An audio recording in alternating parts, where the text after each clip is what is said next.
তো আজকে শ্রাবণ মাসের চতুর্থ সোমবার। আজকে বাবার মাথায় জল ঢালছি, সকাল থেকে উপোস রয়েছি। এই শ্রাবণ মাসের সোমবারটা করতে ভীষণ ভালো লাগে। তো আজকে তো বাবার মাথায় অর্পণ করার কথা হচ্ছে জব।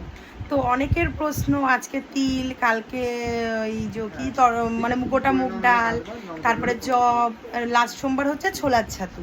তো পঞ্চম সোমবারে আমি ছোলার ছাতু দিয়েই বাবাকে পুজোটা দেব। তো আজকের গুছানো গাছানোটা কেমন হয়েছে তোমরা একটু দেখো, আর মানে দেখো আর কমেন্টে জানিও অবশ্যই যে কেমন লাগে আমার পুজোর গুছানো গাছানো। এখানে ভাই বদমাইশি করছে। এই হচ্ছে আমার শিবলিঙ্গ বাড়ির পুজোর, আর এখানে বাবাকে পরিষ্কার করে ধুয়ে নিয়েছি। আর হ্যাঁ মা, ও ধুনো চিটা দেবো, হ্যাঁ এখানে নীলের বাতিটাও জ্বালিয়ে নিয়েছি। আর এই যে ধূপকাঠি, ঘন্টা, এই যে ঘরের ঠাকুরকে সুন্দর করে গাছের ফুল আর ফুল নিয়ে এসেছিলাম, সেই ফুল দিয়ে এখানে পুজো দিয়েছি। আর এই যে হচ্ছে গুরুদেব, ভাই ওরম করিস না। এই যে হচ্ছে ঘরের সব ঠাকুর। আর এই যে এখানে বাবার এই থালাটা গুছিয়েছি এইভাবে। আর এই হচ্ছে থালা, আর এই হচ্ছে সাদা আকন্দ। এইটা হচ্ছে বাবার থালা, যা যা বাবাকে অর্পণ করব সমস্তটা এখানে রয়েছে। এই হচ্ছে জব, এই যে কালকে নিয়ে এসেছি। আর বাতাসাটা একদম বাবার ভীষণ পছন্দের।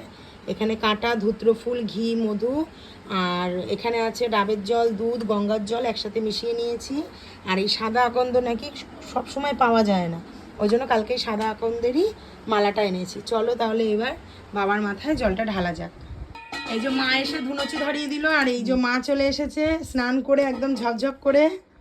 মা শঙ্খ নিয়ে নিল। বাড়িতে পুজো হলে সবারই আনন্দ হয়, কিন্তু আমার ভাই আমাকে যে পরিমাণে ঘি দিয়ে, এবার ঘি, মধু,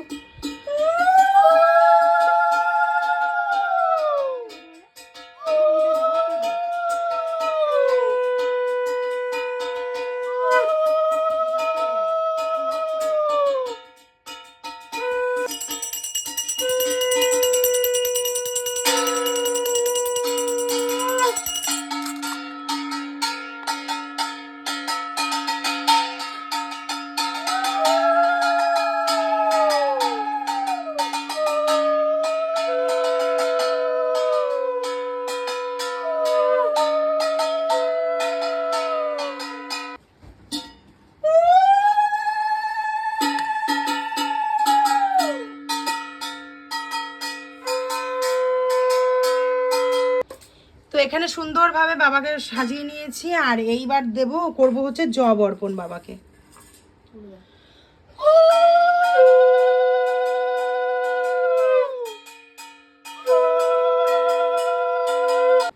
এইবার আমি বাবাকে জব অর্পণ করব।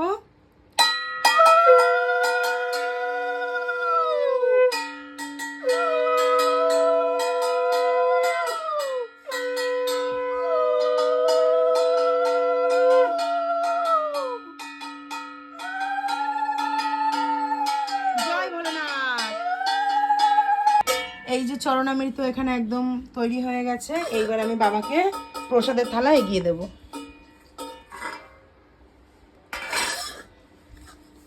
সকলের মঙ্গল করো বাবা তুমি। এই হচ্ছে ফল প্রসাদের থালা,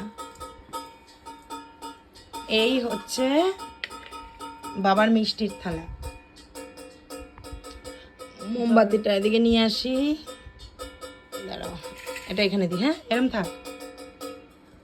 আর এবার জলটা দিয়ে দিই এখানে, সবই এদিকে দিচ্ছি আর ভিডিওটা করছি আমি এখানে।